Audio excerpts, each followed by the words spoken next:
Bienvenue dans Prophète de ton cœur. C'est la nouvelle rubrique du podcast Coran de ton cœur qui met à l'honneur l'homme qui, durant toute sa noble vie, nous a montré comment vivre le Coran dans tous les pans de notre vie. Chaque lundi, au travers d'épisodes courts et concis, tu découvriras ou redécouvriras les beautés du Coran comme elles ont été mises en application dans la vie du meilleur homme qu'ait connu le monde, notre Muhammad sallallahu alayhi wa sallam.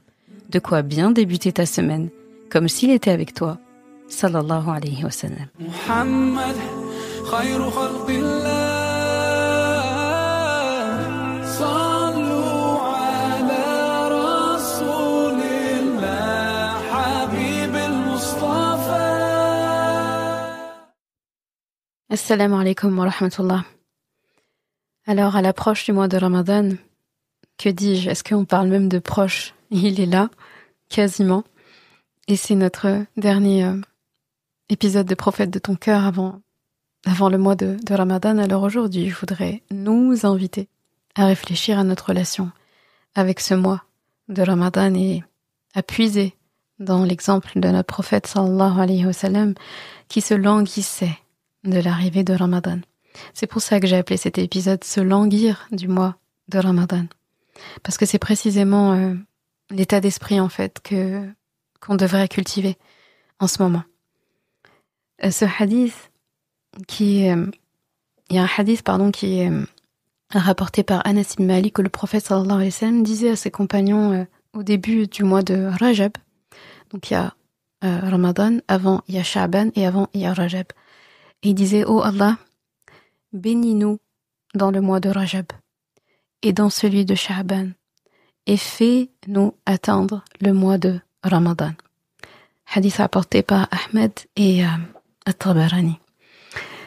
Ce hadith, c'est une salat, c'est une prière, c'est une dua que le prophète sallallahu alayhi wa sallam répétait dès que Rajab, le 7e mois du calendrier islamique, a commencé.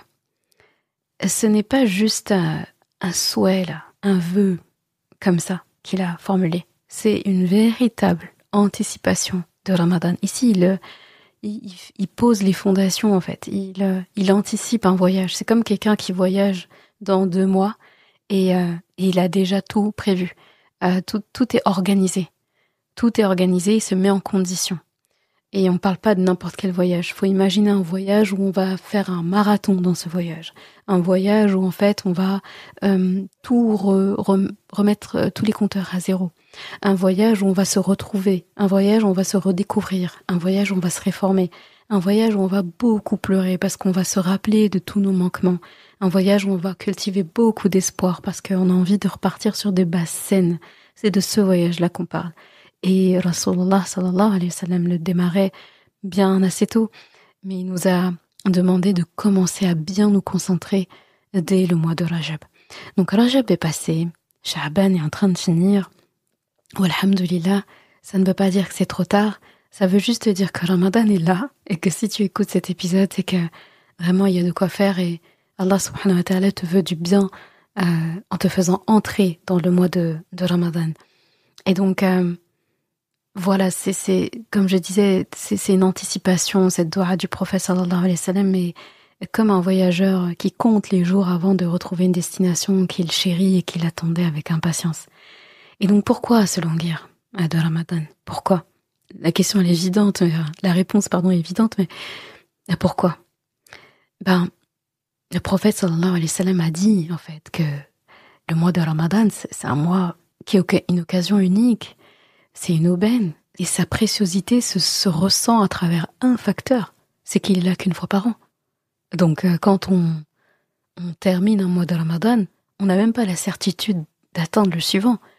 Parce que si c'est quelque chose qui était tous les jours, on se dirait, bon, demain, après-demain, on peut dire qu'il y a plus de chances de ne plus être de ce monde dans un an que demain, quoi. Je parle statistiquement parlant, d'accord ? Donc, si on compte le nombre de personnes qui quittent ce monde dans un an, il y en a plus sur une année, on va dire, qu'il n'y en a sur une journée. Donc, vraiment, cette préciosité de Ramadan, déjà, sans rentrer dans les détails, c'est qu'elle est là une fois par an. Donc déjà, waouh, C'est déjà énorme. Donc, le prophète sallallahu alayhi wa sallam parlait du mois de Ramadan comme d'un mois de rahma. Et il disait dans ce hadith célèbre que lorsque vient le mois de Ramadan, les portes du paradis sont ouvertes, les portes de l'enfer sont fermées et les démons sont enchaînés. Tu connais certainement ce hadith. Et se languir du mois de Ramadan, c'est se réjouir. C'est se réjouir en fait de la possibilité de voir nos cœurs s'ouvrir à la rahma d'Allah, s'ouvrir au fait qu'Allah puisse va les guider, loin des distractions de celui qui nous a fatigués, cassé les oreilles, fatigués vraiment toute l'année. Là, congé forcé pour lui, et là on est face à nous-mêmes en fait. Donc tout ce qu'on fait de mal, c'est les résidus, c'est les restes en fait du travail que Shaitan a pu opérer sur nous.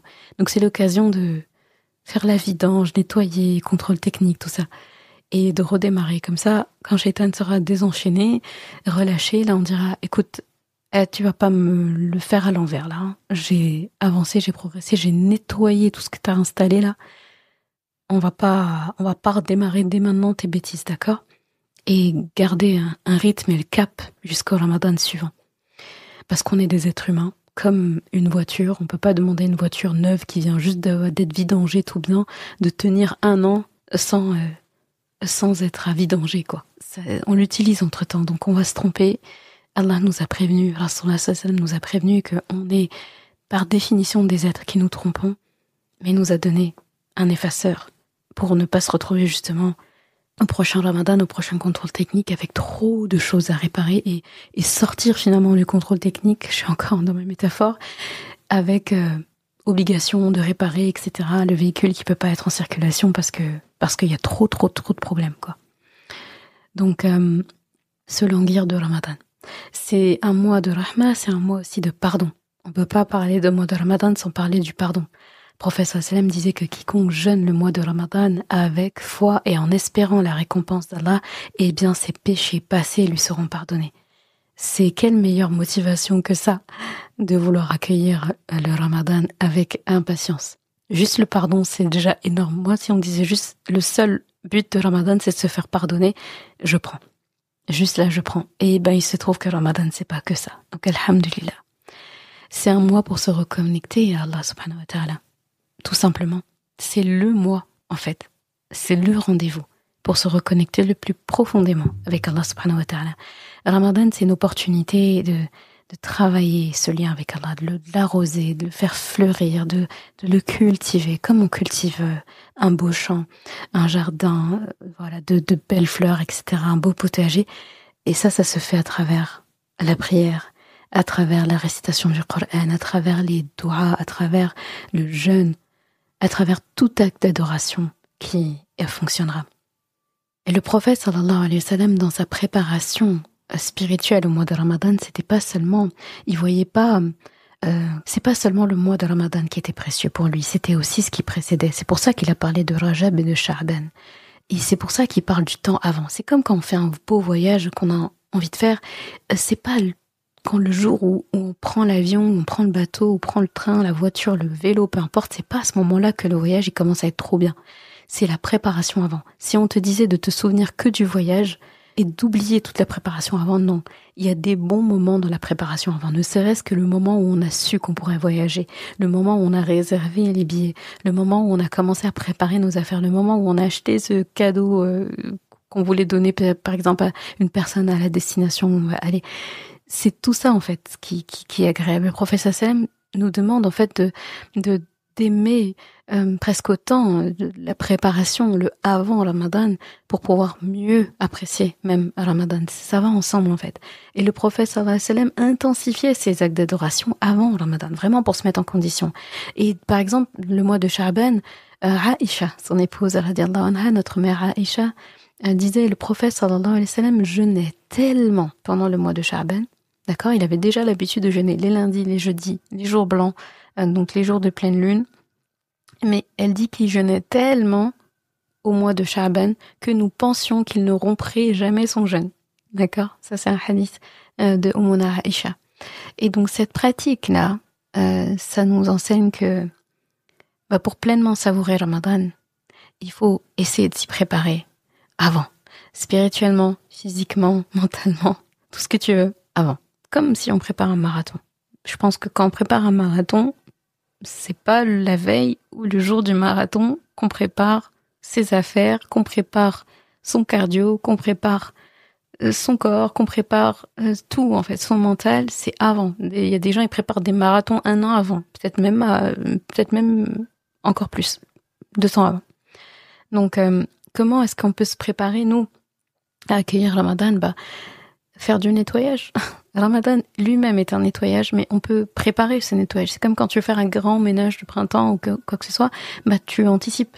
T'as déjà aéré les pièces, t'as déjà rassemblé les choses, t'as soulevé les meubles, t'as enlevé les tapis, t'as acheté les bons produits, t'as tout préparé pour que le ménage se fasse bien. Et bien là, il faut préparer, il faut nettoyer son cœur, nettoyer ses intentions. Nettoyer, vraiment. J'ai fait exprès d'employer ce mot, il faut nettoyer. Parce qu'il y a des choses incrustées, quoi.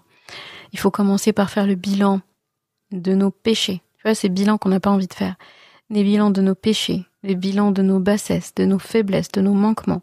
Il faut se tourner vers Allah subhanahu wa ta'ala dans nos salats avec l'istighfar, le pardon. J'ai parlé plusieurs fois de l'istighfar et de tout ce qui est bien dans l'istighfar. J'ai même fait un épisode sur ça, donc il faut le réécouter s'il faut, ou l'écouter si on l'a pas écouté. Se reconnecter au Coran. Si on n'a pas encore repris une lecture régulière du Coran, c'est le moment. Bismillah, on commence aujourd'hui. C'est même quelques ayats par jour. Ça peut réparer, ça peut préparer l'âme à recevoir les bienfaits de Ramadan. Ramadan, Coran, ça va ensemble. On peut, c'est des frères et sœurs, ces deux mots, vraiment. Pendant Ramadan et Coran, ça va ensemble. On peut pas parler de Ramadan sans parler de Coran. Et le Coran a été descendu pendant Ramadan. Donc, vraiment, ça va ensemble. Il y a autre chose qu'on peut faire pour se préparer, c'est adopter une hygiène de vie saine. Ça veut dire réduire les distractions inutiles. Ça veut dire diminuer la consommation de nourriture excessive. Ça veut dire mieux consommer aussi, consommer des meilleures choses. Ça veut dire commencer à adopter un rythme de sommeil qui va justement nous permettre de bien vivre Ramadan, parce que Ramadan, c'est pas le mois où en fait on va faire des grasses mat, où on va dormir, dormir soit à pas d'heure, n'importe comment, et se réveiller à pas d'heure. Non, on s'organise, on fait, on anticipe, d'accord? C'est pas trop tard. Et on peut faire autre chose pour se préparer au Ramadan, c'est anticiper les bonnes œuvres, faut les préparer. Donc préparer d'avance la zakat que tu vas donner.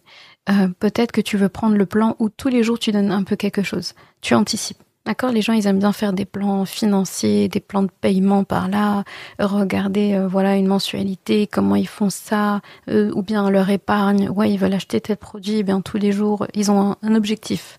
Et bien là, c'est pareil. Tu as un objectif. Et peut-être que on sait pas quel jour de Ramadan il y aura le plus de baraka. Donc moi j'aime beaucoup les personnes qui font ça. Ils étalent en fait du début à la fin de Ramadan, ils étalent même si c'est 5 € qu'ils vont donner là, même si c'est un service, parce que c'est pas seulement des sadaqat matériels, ça peut être une action que je vais faire. Lundi je vais aider les frères à la mosquée à faire ça. Mardi je vais faire comme ça. Jeudi je vais aller aider la voisine justement qui a toujours du mal à aller faire ses courses, etc. et tout. Vendredi je vais faire ça. Samedi je vais je sais pas moi, faire le grand ménage chez papa ou maman. Voilà. En vrai, on peut se faire un calendrier pendant le Ramadan. On peut. Il faut pas seulement se faire un calendrier de la quantité de Coran qu'on va lire. Faut se faire un calendrier des bonnes actions que je vais faire. C'est entre nous et nous. Mais voilà. Et le faire aux enfants aussi. Les enfants, ils aiment beaucoup ce genre de routine. Ils aiment les objectifs à atteindre. Ils aiment les missions. Donc là, au lieu de les regarder les missions de leurs dessins animés, pas de patrouille, tout ça et tout, faut leur dire un tel ou une telle va en mission. Et aujourd'hui, c'est de faire ça, de faire ceci. Aujourd'hui, c'est toi qui prépareras l'iftar pour tout le monde. Et tu connais pas le hadith là qui parle de celui qui a nourri un jeûneur qui gagne les hasanat, comme le jeûneur sans que ça diminue au jeûneur. Alors imagine si tu es en plus jeûneur et tu es préparateur pour les jeûneurs. C'est excellent, en fait, il y a plein de choses intéressantes. Et bien sûr, si c'est les enfants, à la clé, il faut une petite récompense. Le jour de Eid, il faut vraiment qu'ils le sentent bien. Les cadeaux, c'est pas seulement j'ai jeûné, c'est je suis récompensée de tout ce que j'ai bien fait pendant le mois. Donc, Faut être créatif, faut commencer maintenant. Faut se faire un planning des bonnes actions, un planning de la quantité de Coran que je lis, même si c'est peu. Un planning, en fait, de, je sais pas moi, ce que j'ai envie de dire de dire à Allah. Les choses pour lesquelles j'ai envie de me faire pardonner. Là aussi, de moi à moi. C'est personnel, ça. D'accord? Mais il faut anticiper. Et donc, comme le prophète sallallahu alayhi wa sallam disait, il disait, Allah, bénis-nous dans Rajab et dans Sha'ban et fais-nous atteindre Ramadan. Eh bien, il faut prendre un moment pour nous demander, est-ce que je ressens cette hâte, moi aussi? Est-ce que je ressens cette impatience? Est-ce que je me languis de retrouver Ramadan? Est-ce que j'ai hâte? À chaque fois, on dit trop hâte, can't wait, trop hâte. Est-ce que j'ai trop hâte? Aujourd'hui, machallah, j'ai l'impression que ça s'améliore beaucoup par rapport aux précédentes années, où aujourd'hui, les gens, voilà, ils voient plus le mois de Ramadan comme le jeûne, seulement ce que jeûner, se priver de nourriture. De plus en plus, les gens se languissent de Ramadan et c'est très beau à observer. Quand il y a du bien dans la communauté, il faut le dire. On a tellement l'habitude de dire oui, la communauté. Là, c'est quand même un bien, on a de l'espoir. Donc il faut prendre ce moment pour se dire, est-ce que je fais tout pour accueillir Ramadan comme un invité d'honneur? Est-ce que j'ai sorti ma meilleure vaisselle? Est-ce que j'ai tout fait pour Ramadan? D'accord, au sens figuré, bien sûr. Pas sortir sa meilleure vaisselle juste pour Ramadan, faut faire plus que ça. Donc Ramadan, c'est une promesse qu'on se fait à nous-mêmes. Il est là, il est à notre porte. Alhamdulillah, on remercie Allah parce que l'année dernière, on était peut-être en train de se poser la question. Eh bien, il se trouve que là, on est sur le point d'atteindre Ramadan. Eh bien, cette station d'essence, c'est l'occasion parfaite pour recharger les cœurs, recharger les batteries, renouveler nos intentions, repartir sur le droit chemin, vers la lumière, n'est-ce pas? Lumière, ça c'est un mot-clé. Retiens bien ce mot. Il va te servir sur les podcasts pendant Ramadan. Et donc, se languir du mois de Ramadan, c'est pas juste une émotion, c'est une action. Et bien, il faut faire de cette attente une préparation active et surtout sincère. Qu'Allah nous permette d'atteindre Ramadan, d'entrer dans Ramadan avec un cœur préparé, avec un cœur prêt à recevoir, et qu'Allah nous accorde tous les bienfaits qu'il a prévus pour nous pour Ramadan. Rabbi inni lima anzalta ilayya min khairin faqir, comme l'a dit notre cher prophète Moussa alayhi salam. Ya Rabb, j'ai grand besoin du bien que tu as fait descendre pour moi. Amin ya Rabbal alamin. وَمَا أَرْسَلْنَاكَ إِلَّا رَحْمَةً لِلْعَالَمِينَ. Et nous ne t'avons envoyé que comme rahma pour l'univers.